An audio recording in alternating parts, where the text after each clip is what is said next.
میرے محترم بزرگوں اور دوستو، ایک مستقل باب ہے رسول پاک علیہ الصلاۃ والسلام کی تعلیمات کا کہ آپ نے آنے والے احوال کی خبر دی ہے۔ صحابی فرماتے ہیں رسول پاک علیہ الصلاۃ والسلام کی مجلس میں بیٹھے ہوئے تھے، حضرت مصعب بن عمیر رضی اللہ تعالیٰ عنہ سامنے سے گزرے، پھٹی پرانی ایک ہی چادر ہے، وہ انہوں نے باندھی ہوئی ہے، اوپر نہ کرتا ہے اور نہ کوئی چادر ایسی ہے جو اوپر لی ہوئی ہو، ایک پھٹی پرانی چادر جس پر پیوند لگے ہوئے ہیں، یہ پہن کر سامنے سے گزرے۔ حضرت مصعب بن عمیر رضی اللہ تعالیٰ عنہ وہ صحابی ہیں جو مکے کے بہت بڑے سردار کے بیٹے تھے، بڑے لاڈ کے اندر پلے تھے، بڑی نعمتوں کے اندر پلے تھے۔ مکے کے اندر کوئی نیا کپڑا آتا سب سے پہلے ان کے والد خریدتے اور سب سے پہلے مصعب بن عمیر کو پہنایا جاتا، پھر کسی اور کی ہمت ہوتی کہ اس کپڑے کو خرید کر پہن سکے۔ مکے کے اندر جو اچھی سے اچھی خوشبو آتی سب سے پہلے ان کے لیے خریدی جاتی، جو اچھی چیز آتی سب سے پہلے ان کے لیے خریدی جاتی۔ جب انہوں نے اسلام کو قبول کیا، باپ نے ماں نے گھر سے نکال دیا، کپڑے اتار لیے، یہ اسی حالت کے اندر خوش ہو کر آپ صلی اللہ علیہ وسلم کی غلامی میں داخل ہوئے۔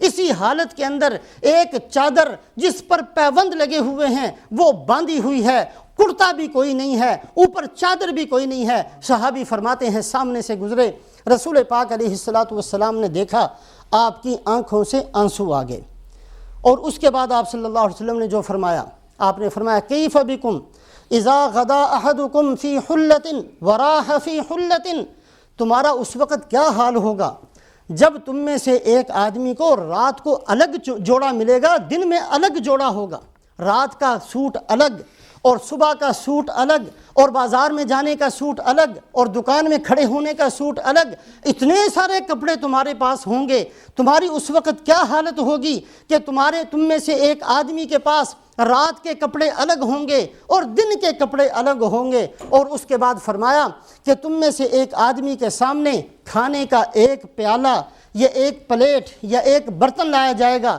ابھی وہ اس میں سے کچھ کھائے گا، اس کو اٹھا لیا جائے گا، دوسرا لا کر رکھا جائے گا، یعنی کپڑوں کی بھی بہتات ہوگی اور یعنی کہ کھانے پینے کی چیزوں کی بھی بہتات ہوگی۔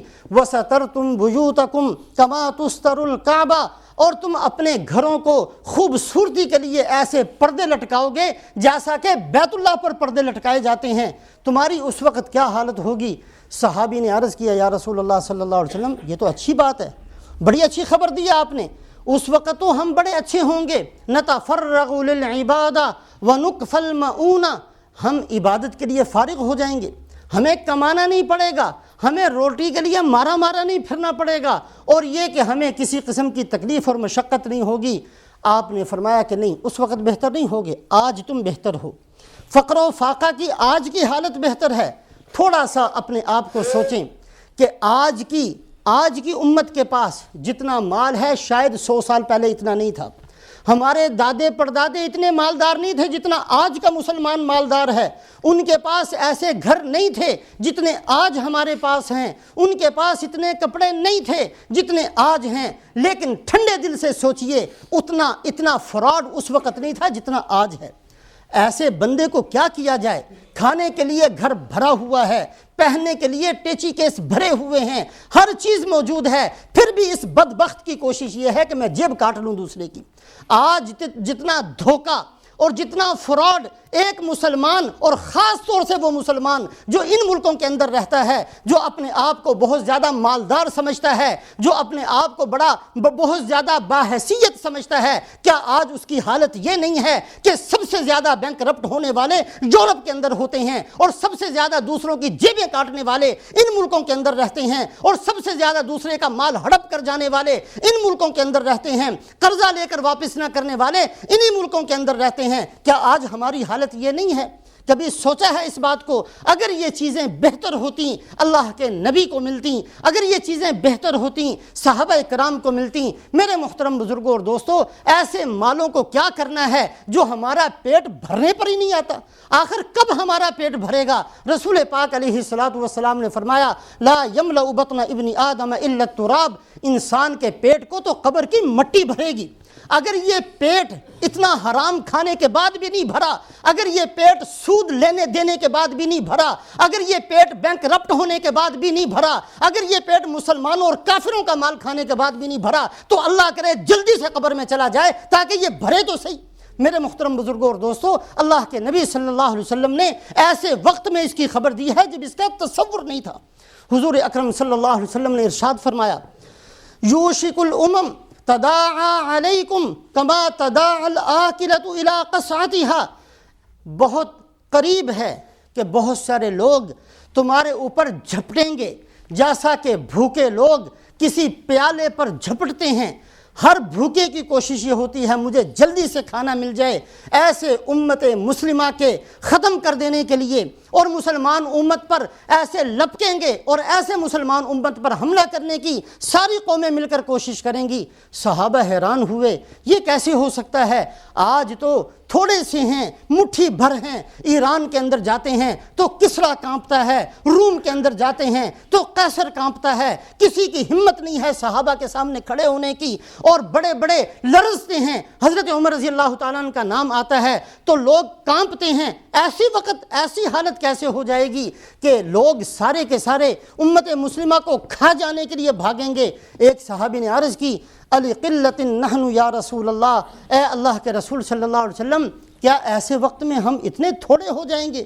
ہمارے تھوڑے ہونے کی وجہ سے یہ حالت ہو جائے گی کہ لوگ ہمارے اوپر جھپٹیں گے؟ آپ نے فرمایا نہیں، وَلَكِنَّكُمْ كَثِيرٌ وَلَكِنَّكُمْ غُصَاءٌ كَغُصَاءِ السَّيْلِ، نہیں تمہاری تعداد کم نہیں ہوگی، تم بہت زیادہ ہوگے، لیکن سمندر کے جھاگ کی طرح بالکل بے حیثیت ہو جاؤ گے۔ پلے ہی کچھ نہیں ہوگا، نہ دین پلے، نہ ایمان پلے، نہ اللہ کے ساتھ تعلق جڑا ہوا۔ کس بنیاد پر ہم نے کسی کے ساتھ مقابلہ کرنا ہے؟ ہم لوگ تو کفر کے پیچھے بھاگنے والے، ہم لوگ تو کشکول لے کر بھیک مانگنے والے مشہور ہیں۔ ہم کس بنیاد پر لوگوں سے مقابلہ کریں؟ ہم نے تو اپنی حالت یہ بنا لی۔ آج مسلمان کا تعارف دنیا کے اندر صرف یہ ہے کہ پیٹ کے لیے سب کچھ دے دینے والا اور سب کچھ لگا دینے والا جو بندہ ہے اس کو مسلمان کہتے ہیں۔ ہم نے تعارف ہی یہ پیش کیا ہے۔ تو رسول پاک علیہ السلام نے اس زمانے کے اندر یہ خبر دی۔ حضرت ابو ذر رضی اللہ تعالیٰ عنہ فرماتے ہیں، ایک موقع پر آپ صلی اللہ علیہ وسلم سواری پر تشریف فرما ہوئے، مجھے اپنے پیچھے بٹھا لیا، میں پیچھے بیٹھ گیا، اور آپ صلی اللہ علیہ وسلم مدینہ سے باہر تشریف لے گئے۔ جب مدینہ کے گھر ختم ہوئے، آپ نے فرمایا، یا ابا ذر، اے ابو ذر۔ میں نے کہا لبیک یا رسول اللہ، اے اللہ کے رسول میں حاضر ہوں، آپ کی بات سنتا ہوں، فرمائیے کیا فرماتے ہیں؟ آپ نے فرمایا، تیرا کیا حال ہوگا جب تیرے اوپر بھوک مسلط ہو جائے گی، تو اپنے بستر سے اٹھ کر مسجد میں جانا چاہے گا تو بھوک کی وجہ سے نہیں جا سکے گا۔ تو صحابی حضرت ابو ذر فرماتے ہیں، میں نے کہا یا رسول اللہ صلی اللہ علیہ وسلم، آپ زیادہ جانتے ہیں، مجھے بتائیے اس وقت میں کیا کروں؟ آپ نے فرمایا، تعفف یا ابا ذر، اے ابو ذر، ایسی بھی حالت پہنچ جائے تو اپنا ہاتھ کسی کے سامنے نہ پھیلانا، ایسی حالت بھی ہو جائے تو کسی سے سوال نہ کرنا، اس لیے کہ اللہ اسی کو پسند کرتے ہیں جو صرف اللہ سے مانگتا ہو۔